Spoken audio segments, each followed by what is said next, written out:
안녕하세요. 축구 전문 기자 한준입니다.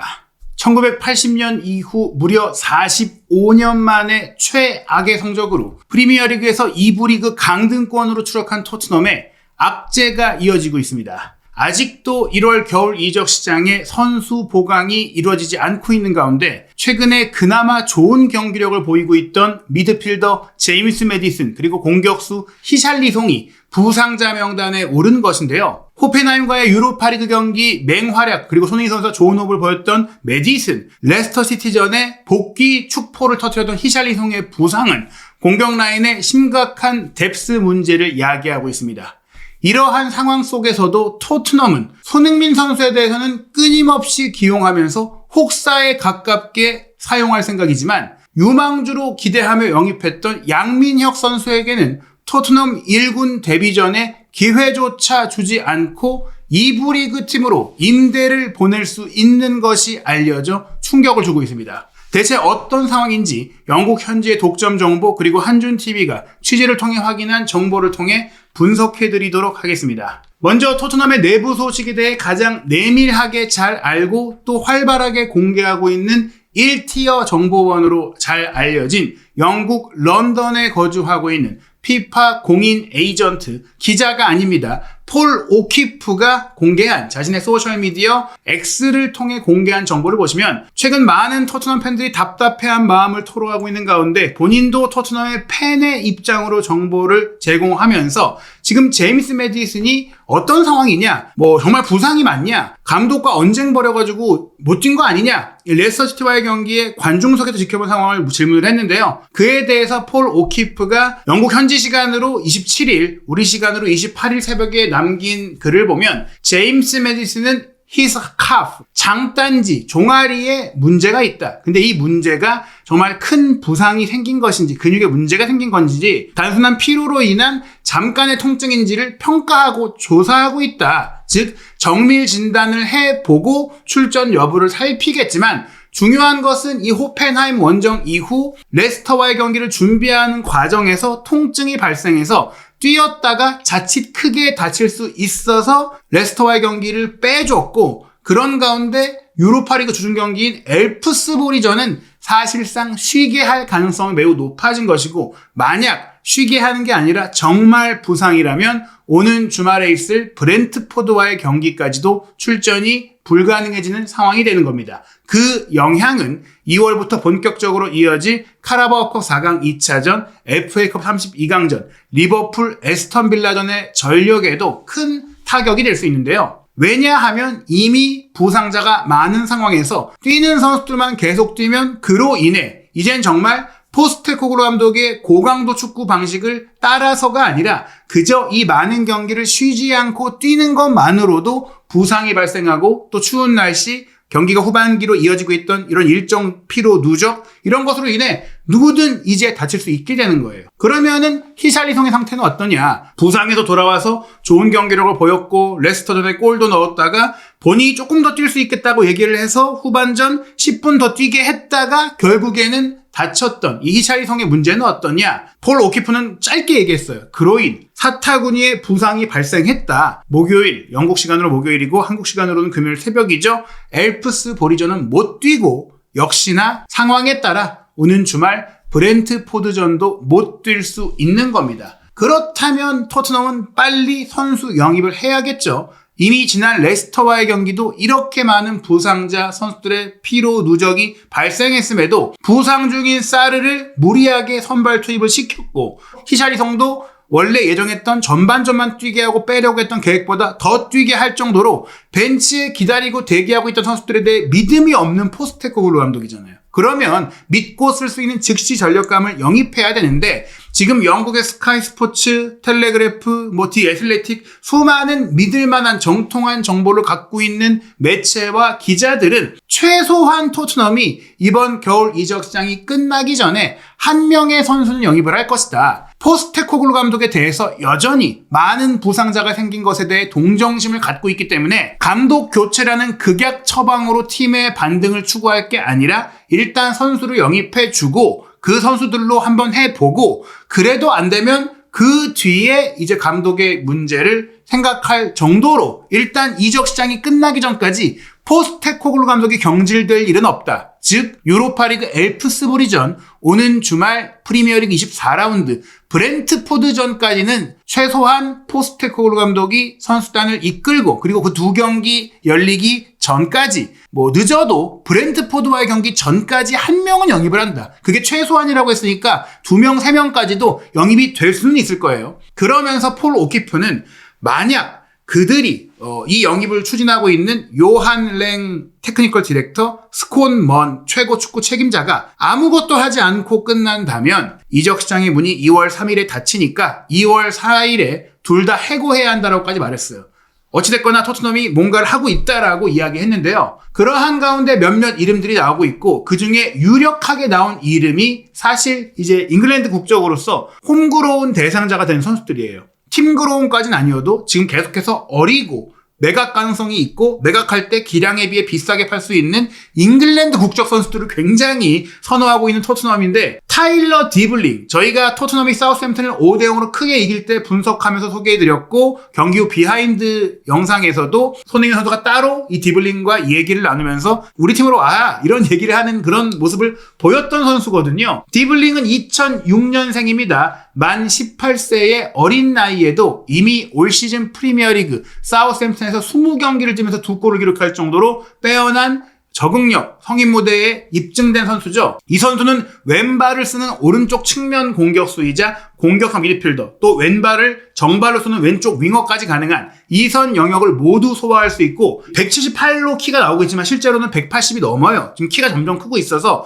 180 후반대까지 보일 정도로 호리호리하지만 키가 크고 드리블 기술이 좋은 현대적인 윙어다, 이선 공격수다라고 할 수 있는 선수인데, 이 선수가 올 경우 이 쿨루셉스키의 자리도 맡을 수 있고, 메디슨의 공미 자리도 맡을 수 있고, 크게는 손흥민 선수 자리도 커버할 수 있고, 키가 점점 커지고 있으니까 가짜 9번까지도 가능한 전천후 자원이에요.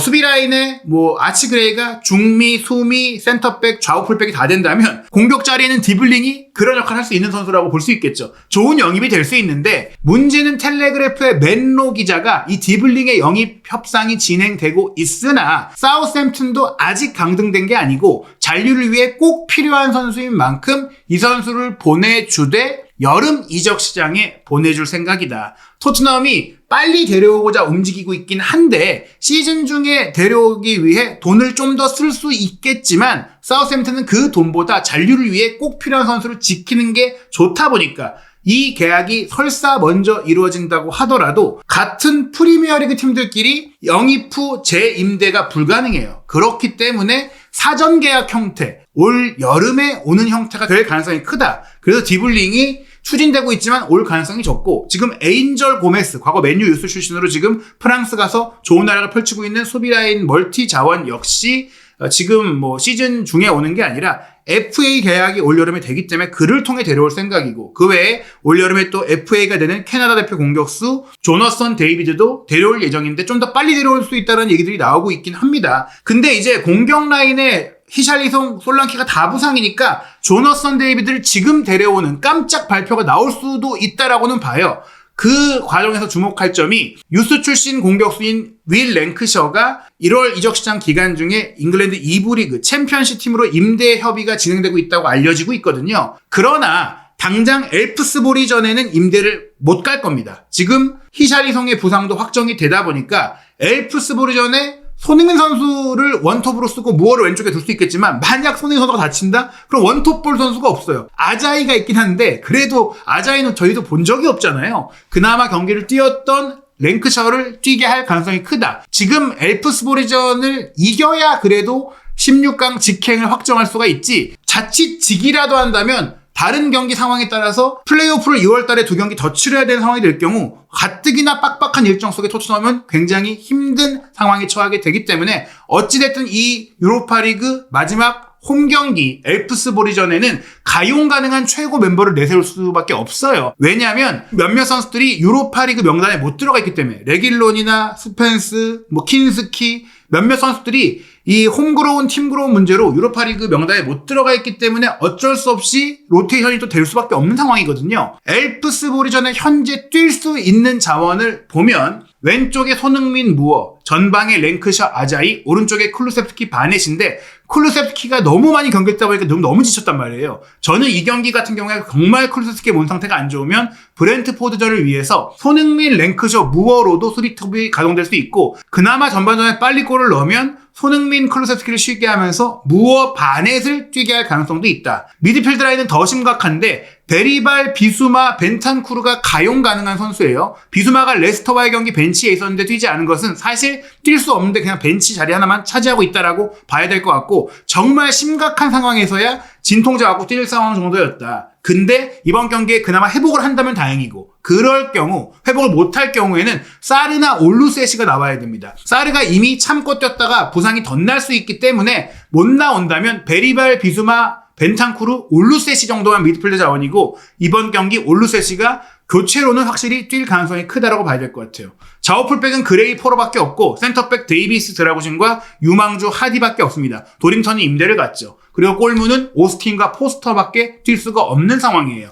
이런 상황 속에 보시면은 손흥민 선수가 과연 선발에서 제외될 수 있겠느냐, 휴식을 줄 수 있겠느냐, 선발로 뛰면서도 후반전에 일찍 빼줄 수 있겠느냐, 그럴 수 없다는 거죠. 팀의 리더십과 구심점과 노련미와 결정력을 모두 해줘야 되는 손흥민 선수이기 때문에 뺄 수가 없고 양민혁 선수는 유로파리그 명단에 못 들어가 있는 상태잖아요. 그런 가운데 브렌트포드와의 경기는 또 토트넘이 강등에 처할 수 있는 그 위기 속에 절체절명의 경기인데 그런 경기에 양민혁 선수를 데뷔전 기회를 포스테코글루 감독이 줄 것이냐? 주지 않겠죠. 레스터 시티와의 경기에서 이미 손흥민 선수도 굉장히 힘들어 보였고 클루셉스키는 정말 매 경기를 치를 때마다 경기력이 뚝뚝 떨어지고 있고 히차리송의 부상이 재발됐음에도 불구하고 토트넘은 랭크셔를 후반 추가 시간이 되어서야 투입을 할 정도였어요. 그럴 정도라면 아직 1군 데뷔 기회를 주지 않은 양민혁 선수에게 브렌트포드전, 즉 1월 겨울 이적 시장이 끝나기 전 마지막 경기에 기회를 주겠느냐? 그렇지 않을 거라는 것이죠. 저희가 확보한 정보에 따르면 토트넘이 계약을 맺은 한국의 이제 스폰서십 한 업체가 토트넘의 선수를 활용해서 광고를 제작을 진행을 하려고 했는데 그 과정에서 양민혁 선수를 모델로 사용할 것을 잠시만 보류해달라고 토트넘 측에서 얘기했다고 합니다.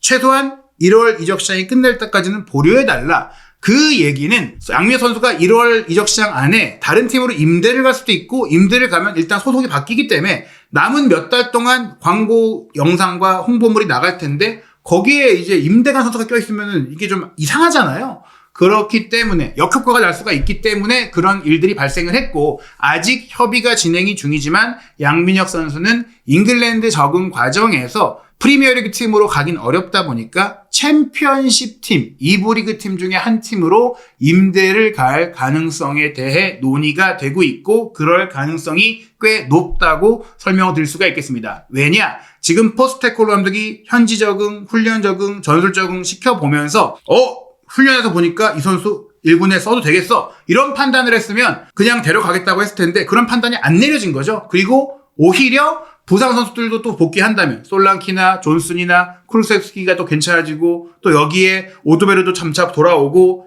게다가 1월 달에 지금 공격수 영입을 추진하고 있기 때문에 그 선수들까지 온다면 양민혁 선수가 뭐 한 2, 3주 정도 데뷔 기회를 얻기 위해 남았다가 그 뒤에 다 뛸 수 있게 되면은 3, 4, 5월 다 벤치도 못 앉을 수가 있잖아요. 그런 상황까지 고려했을 때 임대가 확실시되고 있다. 그런데 정말 안타깝게도 유로파리그 명단 등록 문제부터 또 리그 경기의 상황이 엄중해진 상황, FA컵 경기도 사실 뛰게 할 수 있었음에도 데뷔해주지 않은 결정, 많은 것들이 맞물리면서 양민혁 선수가 정말 기대를 갖고 토트넘에 합류를 했고 12월 중순에 일찍 오라고 해서 일찍 왔는데 1군 데뷔전도 올 시즌에 치르지 못하고 임대를 가게 된다면 너무나 안타까울 것 같습니다. 말씀드린 대로 1월 31일 금요일 새벽 5시 엘프스보리전은 양민혁 선수가 명단에 들어가 있지 않기 때문에 엔트리 등록이 2월 달에 새로 진행이 되기 때문에 들어갈 수가 없고요. 2월 2일 일요일 밤 11시 브렌트포드전에 아마 벤치 명단에 들어갈 것 같은데 출전해서 그래도 데뷔전은 치르고 나오려면 어느 정도 토트넘이 여유 있게 앞서가는 상황이어야 될 거예요. 그래도 거의 후반 추가 시간 직전인 정도나 추가 시간에야 들어갈 것 같은데 만약 쫓아가는 상황이라면 쉽지 않을 것 같다. 현재 브렌트포드가 승점 31점 11인데 토트넘은 24점, 7점 차 15위라는 점, 객관적인 전력적으로 봐도 지금 브렌트포드의 경기 운영 과정의 노련함을 보면